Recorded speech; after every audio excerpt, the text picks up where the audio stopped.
What's up, guys? This is becoming so far beyond absurd. It's like not even reality at this point. 3-6 yesterday. It should have been 5-4, 1-5 in college basketball. And I think the additional leans that I threw out there were like 4-2. Actual plays 1-5, and they should have been 3-3. Those two games both should have gotten there. They're Northwestern State plus the points and TCU plus the points. They were both winning the game well into the second half by a decent margin. Both of those games, I just wrote them off as wins. I was like, all right, that's going to be a win. Let's move on. And they wound up both somehow not only not winning outright, but not even covering as decent-sized underdogs. I don't know how games keep swinging like this. Like, those games were both like 90% to hit, probably, with several minutes left in the game. I have no idea how this continues to happen. Northwestern State was probably... It was basically about to hit in the final seconds of that game. They were winning by a pretty big margin, I think, like double digits. Northwestern State was going on at the same time as the High Point Longwood game, and it looked like Longwood was the one that was questionable to not get there. Northwestern State looked like it was surely going to get there at that point, and it wound up being that Longwood got there, and Northwestern State looked like they were going to get there even until right at the end, because I think they were winning by double digits. They were still winning. They were winning the whole second half, basically winning all the way right up until the end, pretty much. I think they had a 3-point lead with 10 seconds left or something, and Lamar had one final possession, and I guess they tied it somehow or something, sent it into overtime, and then Lamar wound up winning by 5, and Northwestern State didn't even cover the plus 3.5.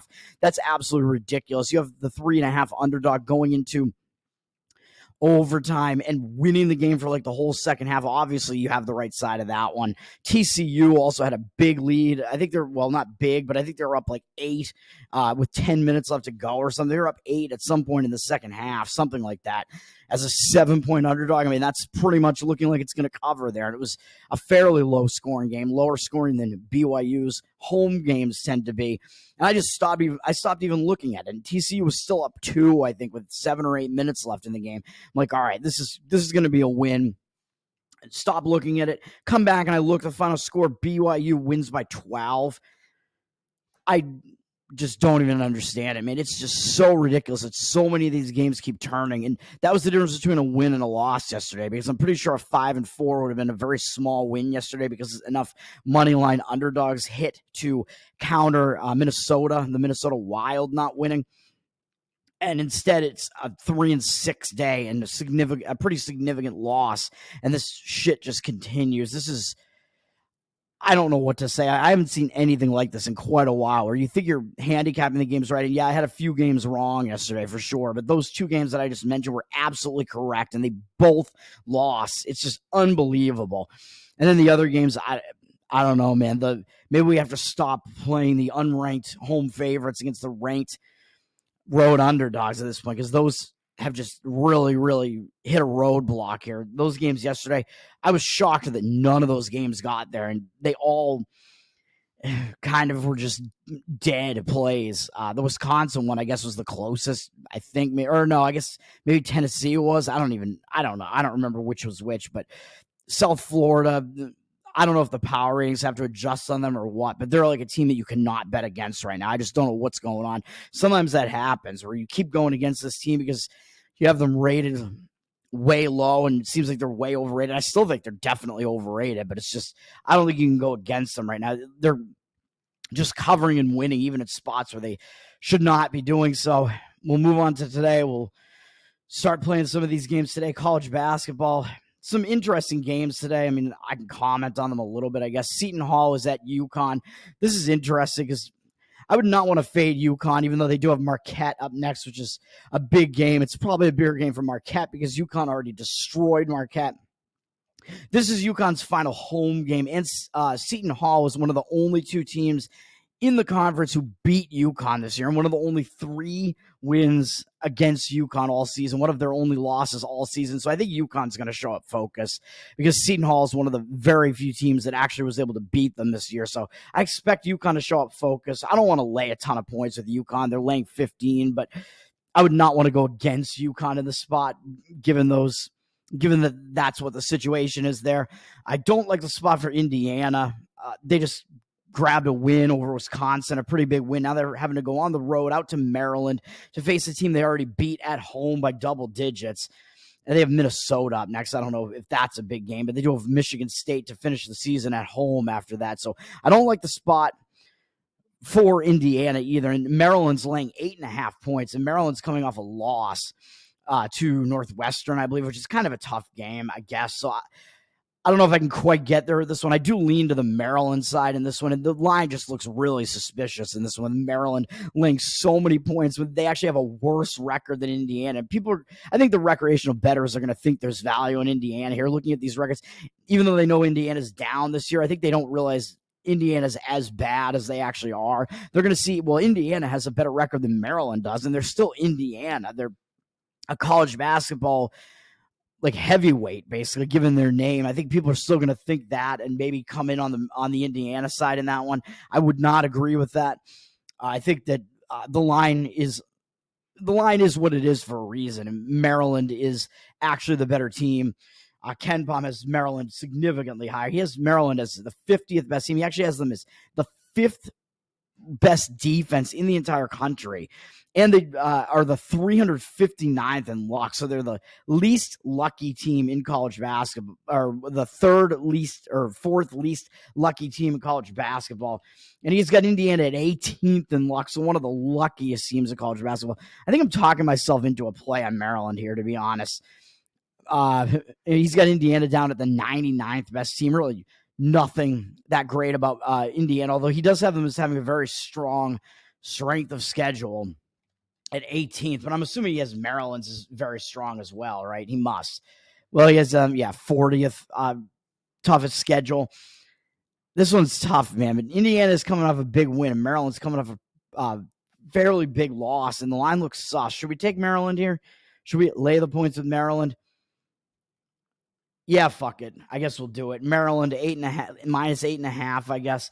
Given the Ken Pom rankings, the luck factor here, and then we also got Maryland being one of the slowest, a slow tempo team, very slow tempo team. Where Indiana is not that. Indiana is at 133rd, so that also might not be good for Indiana going into, Maryland's the 311th team in tempo. They're one of the least lucky teams in college basketball, though. So Ken Pom is telling you they're a lot better than what their record looks, and they play a much slower pace than Indiana does, which I throw Indiana off a little bit. And like I said, Indiana already beat Maryland at home this year once at least, and are coming off a pretty big win over Wisconsin. When you're in a down season like this and you beat a team that's been one of the better teams in the conference, that is still a pretty big win, even though Wisconsin hasn't been playing well recently. That was a good win for Indiana. So I think they're in kind of a letdown spot, having to go on the road to Maryland. Not great. And Maryland coming off a loss. They've lost 3 of the last 4. And people might look and see that Indiana beat Wisconsin and Maryland just lost to Wisconsin. So they might do that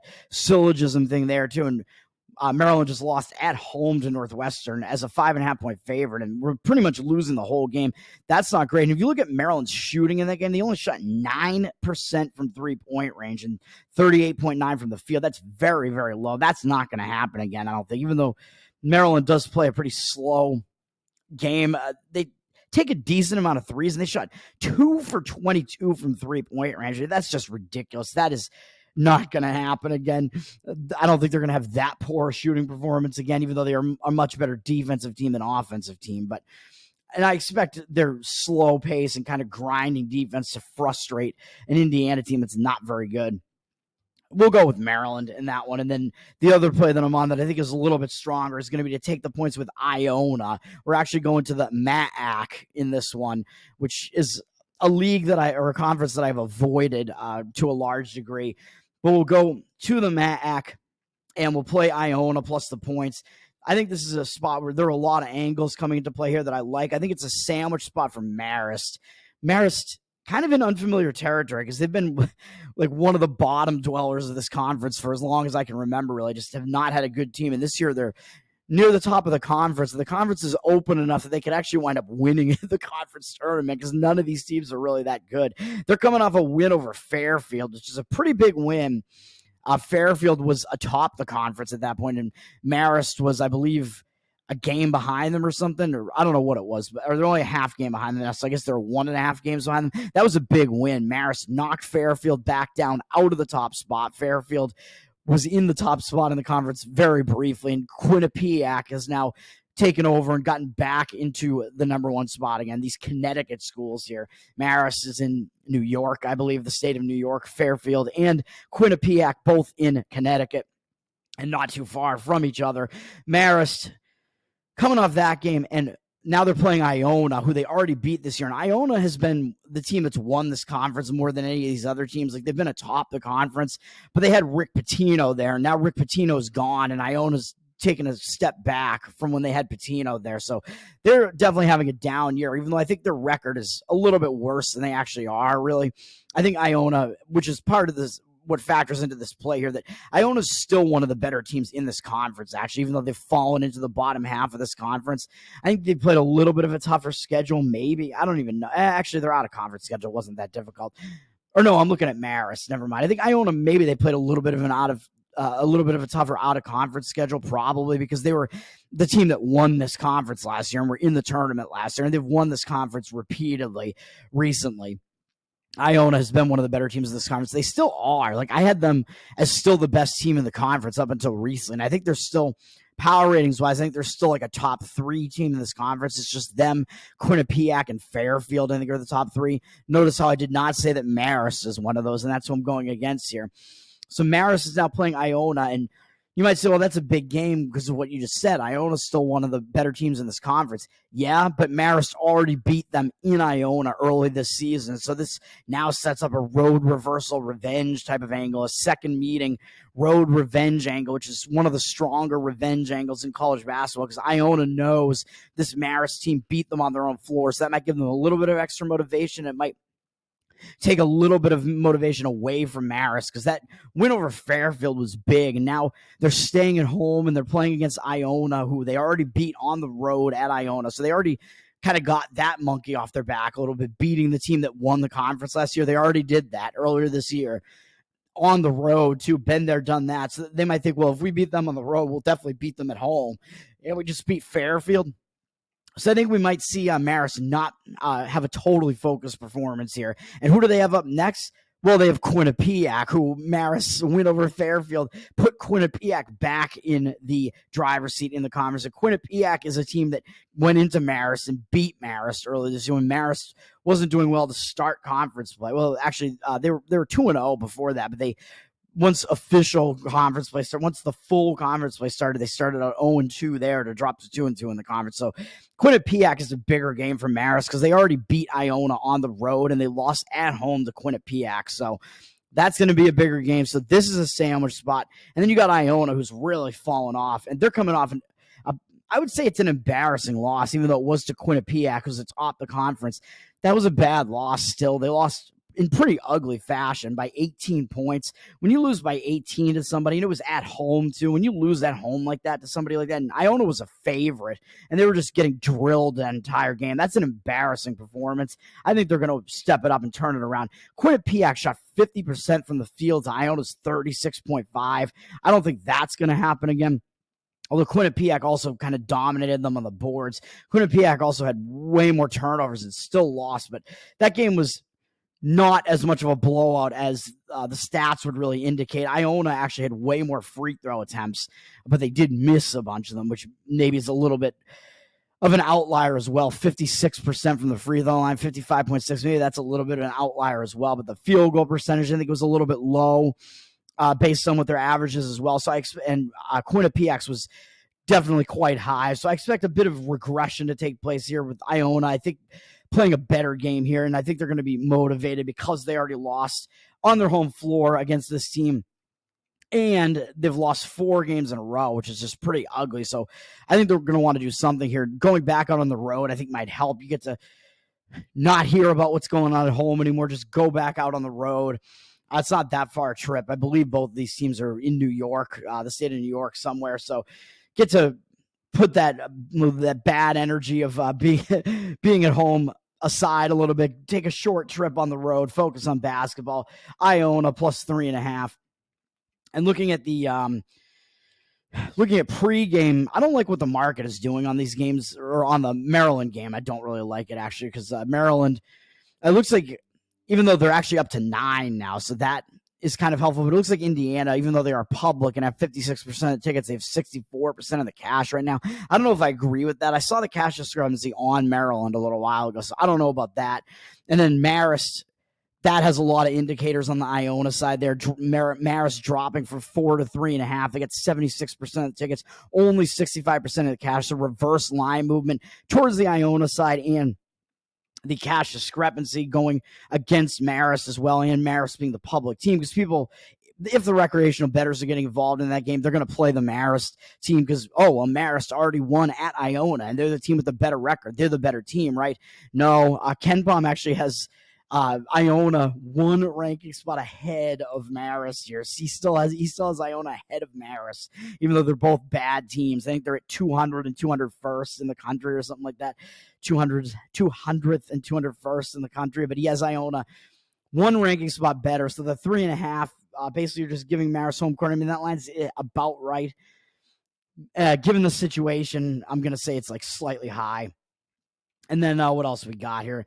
Michigan, Ohio State. I mean, that's kind of an interesting game in the Big Ten, I guess. Ohio State somehow actually could potentially be battling for, I don't think it's going to happen, but could potentially be battling for a tournament spot at this point. But Ohio State, I mean, they're coming off two pretty big wins. They went in and upset Michigan State on the road, and then all on a buzzer beater, and then somehow did not suffer a letdown, which I thought they very well might, but they still beat Nebraska at home, and Nebraska is very likely going to be a tournament team, almost certainly. So that's another big win. Now they're coming off both of those, but they're playing a Michigan team, and this is still a rivalry, even though Michigan's way down this year and is one of the worst teams in this conference, maybe the absolute worst at this point. So is Ohio State still going to be focused, even though Michigan is so bad? And Ohio State is coming off a couple of big wins. Ohio State did lose to Michigan on the road earlier this year already, and this is their final home game. So I would not actually want to fade Ohio State here, not on senior night in a rivalry. A game that's still like a classic rivalry, school rivalry, and against a Michigan team that did actually beat them already this year. So I don't want to lay the huge number with Ohio State either. They're a double-digit favorite. It's gone up from 9 going through the 11 at this point. So it looks like the market is kind of signaling on the Ohio State side there. So I don't want to go against them, but I definitely don't want to lay that many points either. But Ohio State is the better team, obviously, as the line is telling you.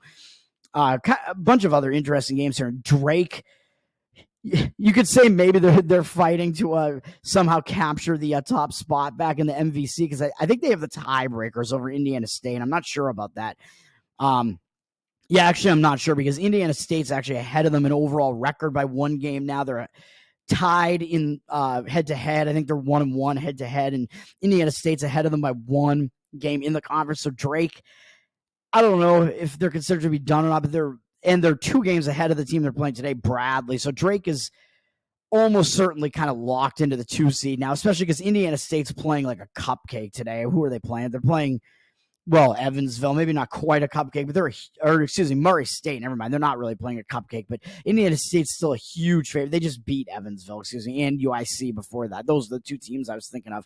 But Indiana State's still like a massive favorite, so highly unlikely they're gonna lose today. So Drake probably locked into the 2 seed in the MVC tournament at this point, but it's still kind of a big game for them against Bradley, and it's their final home game. So even though Drake might not have that much to play for, I kind of don't want to go against them because it is their senior day, playing against Bradley, even though they did already win on the road at Bradley. So Bradley might be motivated for this game as well, but I don't think Drake's going to be overlooking Bradley despite having beaten them on the road, because it is senior night. And in Drake's last game, they got taken to triple overtime by a bad UIC team as 8.5-point road favorites is what Drake was in that game. So that might shock them into a little bit of focus. So some interesting stuff going on in the MVC. And then, Nebraska, Rutgers. I kind of lean to the Nebraska side just because they're coming off an ugly loss on the road to Ohio State. It did break like a win streak for them. So I don't know if I love that aspect of it, but it is still kind of an ugly loss for Nebraska. And now they are at home playing a Rutgers team that they lost to on the road, and it's senior day for Nebraska. So I would lean to laying the points with Nebraska in this one. Rutgers, they did finally get another win after they were on a 3-game loss streak. They beat Michigan by 30 points, but Michigan really sucks this year, so I don't think that's very impressive. But they already beat this Nebraska team, and they have Wisconsin up next, and then their final home game against Ohio State. So I like the Nebraska side in that one, but they're a very public team here. So I don't know if I want to get involved in that, even though it looks like they have the cash discrepancy there. But those will be the 2 plays that I'll be on in college basketball. And then what else we got here? Going to the NBA, we'll be on 1 play in the NBA. The NBA's got a lot of like double-digit favorites here, man, that I don't quite like. I lean to the Indiana Pacers side, but the market is keeping me off of this, and I don't want to lay points on the road. But actually, the market has completely shifted. I don't know. The Pacers are down from 8 to 6.5, and now it looks like they have 58% of the cash rate, 73% of tickets on the other side over on the San Antonio Spurs. I don't know how the Spurs could really be public here, but I don't like the spot that the Spurs are in because they're coming off a ridiculous win where they beat the Oklahoma City Thunder by 14. I think they're going to be in a letdown spot off of that, although the Indiana Pacers have a pretty good record. So are the Spurs still going to show up focused for this one? I guess it's possible. But that's a huge win. I don't know how they beat the Oklahoma City Thunder by double digits, man. I would have to look to see if the Thunder were in a bad spot or something. But that's a crazy win for the Spurs, beating a team like the Thunder like that. So I don't know. The Spurs might be feeling a little bit high after that. And Indiana's coming in off an ugly loss at the New Orleans Pelicans by 27 points. So that's probably going to focus the Pacers, even though otherwise, you might say they're in a bad spot, but that was also a zigzag kind of because they'd beaten the Pelicans at home the day before that, and then the Pelicans got them back in New Orleans, and now they're going to San Antonio. They do have Dallas and Minnesota coming up after this, so will Indiana still overlook the San Antonio Spurs? I'm not totally sure. With bigger games up after that, I don't know. Indiana might refocus themselves after a pretty ugly loss. When you lose by 27 to anybody, I think you're going to kind of be a little bit pissed, but they do have bigger games up next. That's a little bit of hesitation there. And the Spurs coming off such a monster win, but the Pacers are still a team with a winning record. So it's possible the Spurs are still focused here, but it does look like the market is signaling on the Pacers side now. And that is the way that I do lean in this one, but laying points on the road, I don't know if I quite want to do it. Although in the NBA, it does make sense in some cases like this. You can win decent amount of games in the NBA laying points on the road in like a range like this, like 7 around the like lower than 7 range. But the game that I'm actually going to be on in the NBA, and I notice the Thunder are actually up from a pick 'em to a 5.5 point road favorite at the Phoenix Suns. So there's got to be an injury going on there. The Thunder coming off that ugly loss. And of course it is Phoenix. So it looks like Devin Booker's a game time decision. Maybe he's not playing in this game or something. Maybe that line has to be indicating that he's not playing, because how could Oklahoma City be a 5.5 point road favorite otherwise? But Oklahoma City, they're in a spot where they're probably going to want to bounce back after a hideous loss to the San Antonio Spurs. And maybe they were looking ahead to this game at the Phoenix Suns, but I'm not going to play this game either. Too many confirmed or too many conflicting, factors in this game where Phoenix, I think they have reason to show up because Phoenix also just had a kind of ugly loss at home to the Rockets. That was a zigzag. They'd beaten the Rockets the game before that, although not by much, but the Rockets got them back. And that was a kind of feisty game there where I think the teams kind of got into a brawl, and I guess Booker got into some of that fighting, and then he wound up spraining his ankle in the game as well. So I think he's probably not playing in this game, which is why Oklahoma City is a 5.5 point road favorite now, because it looks like otherwise the line would have been around a pick 'em. So you got the injured player theory on the side of the Suns in that one. Both teams kind of coming off losses that they're going to want to bounce back from. So maybe the line's a bit of an overreaction to the Booker injury if he's not playing. So maybe the lean would be to the Suns there because kind of both teams have the same motivating factor as far as having not played that well in their prior game. But what's the game I'm actually going to be on? I'm rambling again. I hate it. You guys probably hate it. Why do I continue to do this? The game I'm going to be on, I'm going to fade the Dallas Mavericks, even though it looks like the market's going completely against this too, and I don't even know why. It looks like the tickets are evenly split right now. This is an afternoon game, but the Mavericks have 81% of the tickets. I don't get it. As bad as the 76ers have been playing recently, though, I don't see how the public couldn't be on the Dallas Mavs. as well, even though they haven't played well in their last few games. But how could they be playing on the 76ers, who also have just really been struggling without Joel Embiid? But I think this line's a bit high. Mavericks are at 7.5 right now. I think there might be 8s out there on the 76ers. This is just kind of a classic spot that I kind of just jump in on a lot. Going against the Dallas Mavericks because they're returning home from a road trip. But the recreational bettor has a tendency to look at this and say, well, the Mavericks just had a bad road trip. They only won against Toronto, but the 3 losses were all to decent teams, to Indiana. They were in a bad spot in the Indiana game, kind of coming off a nice win over Phoenix. They lost at Indiana, and they lost at Cleveland, who's quite good. Won at Toronto, and then they lost to Boston. I mean, you can't blame them for that, even though Boston blew them out. My Celtics, there we go. But Dallas also has Indiana up next, coming up on Tuesday. So there's kind of a quick revenge there in a little bit of ways, because Indiana just embarrassed them by 20-something points. So they might have one eye looking ahead to that, whereas they're playing the Philadelphia 76ers today, and they beat the Philadelphia 76ers on the road back on February 5th.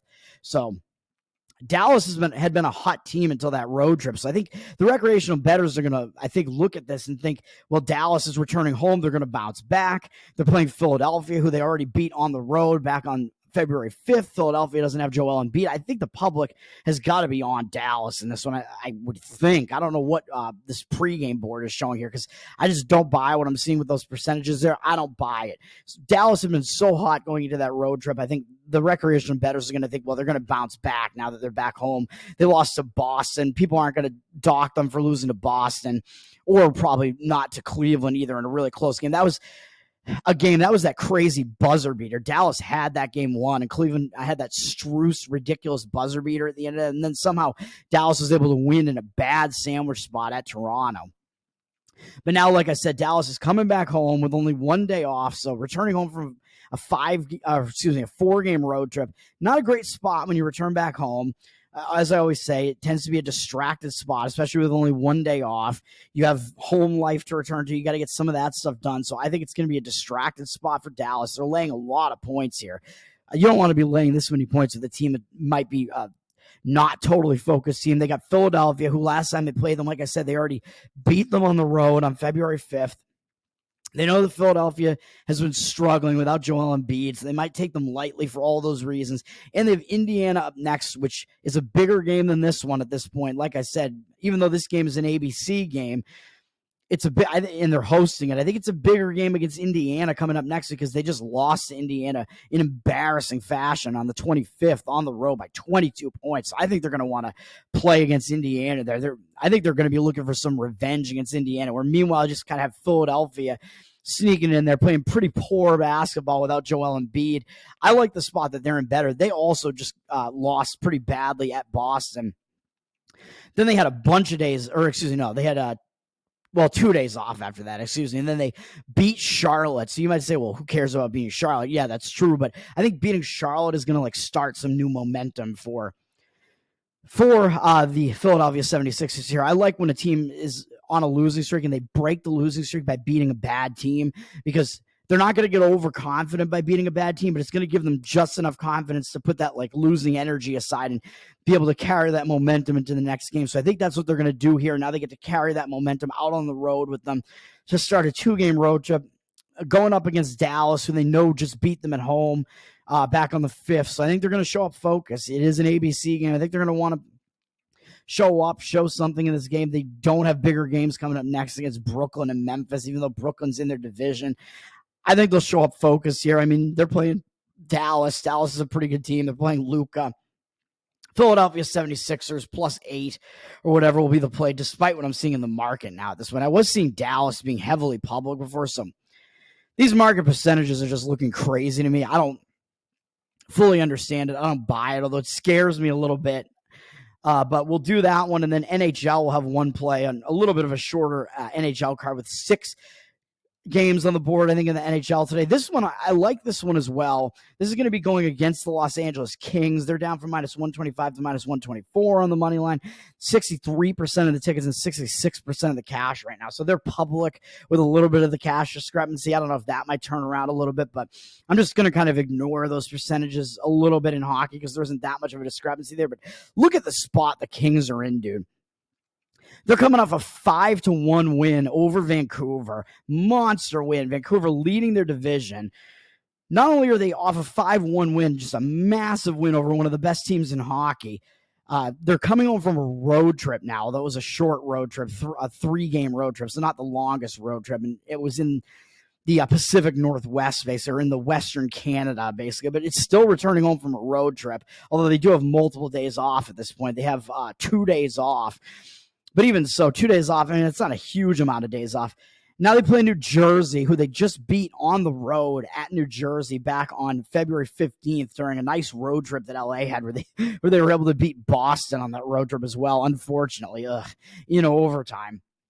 I think Boston might have been in a bad spot. I actually think I might have won on the Kings in that game. I don't remember. It might have been a bad spot. Boston might have been returning home for a road trip at that point. But so now you have LA in a huge letdown spot. Might be feeling really high on themselves from beating Vancouver, who's the best team in their division, leading their division, and I think has the best record in hockey at this point. Maybe so that's a monster win, beating them 5-1 on the road. That's just total madness. So they're in a letdown spot, coming off a monster win.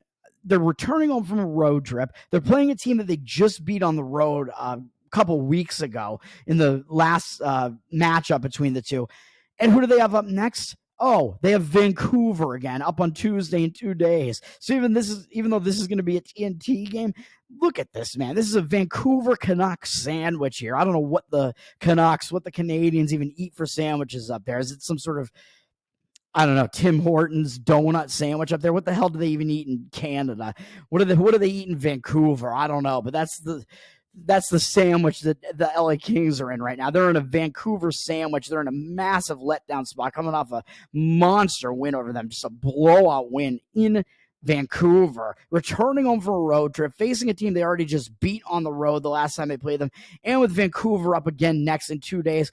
This is a ridiculously bad spot for the Kings. This is maybe the worst spot on the board in any sport today. So I like the New Jersey Devils in this spot, quite obviously. And the Devils, they're in a better travel spot, even though they've had only 1 day off as opposed to 2 days off. But they're finishing a road trip. They're 1-1 in the road trip right now. So it'd be nice for them, obviously, to go 2-1 on the road trip and split and win on the road trip, get a 2-1 road trip win there. But they're in the better travel spot because they've just been in California now. This is going to be their 3rd game in California, and they're not traveling very far. They're only traveling from Anaheim to LA. It's like a 30-minute drive or whatever, hour drive, whatever it might be. So, and they just lost in Anaheim, which is a pretty ugly loss, losing to a not very good Anaheim team. That's a pretty ugly loss. So I think they're in a bounce back spot. I think they're going to be more focused on this LA team. I think that was kind of a bad spot really going into Anaheim because New Jersey was just coming off a 7-2 win, even though it was over San Jose, and San Jose sucks. You beat anybody 7-2. I think you're going to be feeling kind of high on yourselves, and you're playing another bad team in Anaheim. Yeah, they got caught by Anaheim. Lost to Anaheim, wasn't a very good game. New Jersey outshot them massively in that game, though. Even though New Jersey was losing the whole game, they outshot them 55-23, outface off them, although Anaheim was the more physical team in the game. But how do you outshoot a team 55-23 and lose the game? I mean, that's just really insane. I mean, that's some bad goaltending. I think New Jersey's going to be in a bounce back spot. There were a lot of aspects of that game against Anaheim. They were kind of better. They were the better offensive team statistically in the Anaheim game. Still lost. I think they're now going to be focused. They're in a bounce back spot. And the spot for LA is almost the worst, as bad as it could possibly be. So that's going to do it for me, man. That's it. 4 plays today. We got college basketball, Maryland -8.5. Is that what I said? I think so. Iona +3.5. Philadelphia 76ers +8 in the NBA. And in hockey, New Jersey Devils +110. Let's start righting the ship because we got a lot of work to do to get back on track, man. The grinding, the quantity it's got to work out in the end, man. So many of these games are losing that shouldn't lose. Something's gotta give here. We got to have some sort of regression back to slight wins. Let's go. Peace.